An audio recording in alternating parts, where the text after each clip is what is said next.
Zhvillimi paleogjeografik i Shqipërisë, pozita gjeografike, shumëllojshmëria e formacioneve gjeologjike, relievi thyrë dhe pasuritë klimatike dhe mikroklimatike kanë krijuar një pasuri të madhe të bimëve mjekësore dhe aromatike. Flora e Shqipërisë përfshin 3250 specie të ndryshme bimore, ndër të cilat 1.1% ose 28 specie janë endemike dhe 5% janë specie subendemike. Përqindja më e madhe e botës bimore gjendet në pjesën veriore dhe verilindore të Shqipërisë. Rreth 10% e florës së egër në Shqipëri janë bimë mjekësore dhe aromatike, nga të cilat 30% janë bimë endemike. Bimët mjekësore dhe aromatike në vendin tonë përfaqësohen me 310 specie, të cilat bën pjesë në 62 familje.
Ndër bimët mjekësore dhe aromatike kryesore që gjenden në Shqipëri përmendim trumzën, rigonin e bardhë, sherebelën, gentiana lutea ose sanca, salepin, livandon, rosa canina ose trëndafili egër, boronicën e të tjerë. 90% e bimëve mjekësore dhe aromatike në Shqipëri janë në gjendje të egër, ndërsa 10% janë bimë të kultivuara.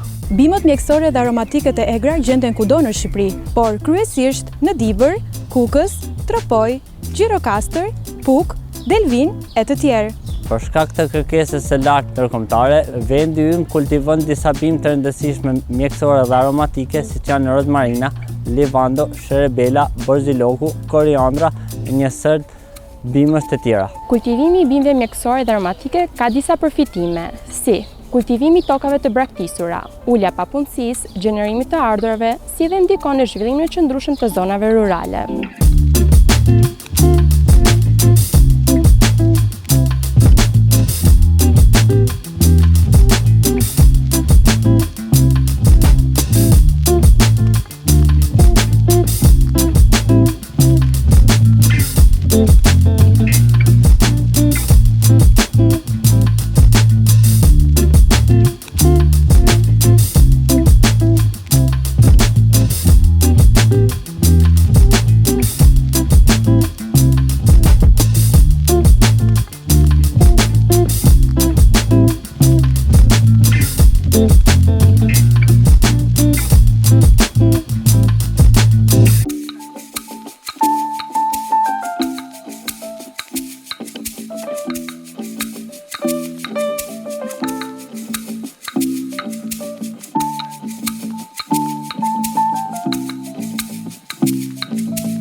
mjekësore dhe aromatike kanë vlera ekologjike, vlera ekonomike, vlera farmaceutike, vlera kozmetike si dhe vlera estetike. Salvia officinalis ose Cerebella është bimë aromatike mjekësore që eksportohet më shumë nga vendi ynë.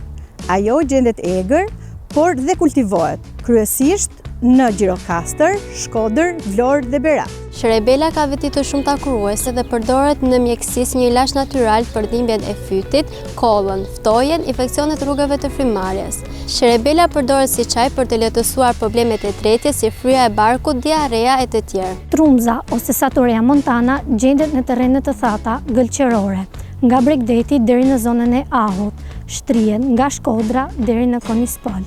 Trumza mblidhet në periudhën maj-korrik dhe përdoret në mjekësi për kurimin e kollës, rregullon presionin e gjakut dhe shëron bronkite.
Origanon vulgare ose rigoni bardhë rritet në lartësinë nga 800 deri në 900 metra, është i shpërndar kudo, por dëndësinë më të madhe e ka në zonën e Dropullit, Lungjeris, Zagoris, Vlorë dhe Tepelen. Gjithashtu gjendet edhe në faqe shkëmbore të Shpiragut dhe të Tomorit, si dhe në zonën e Fierit dhe të Mallakastrës.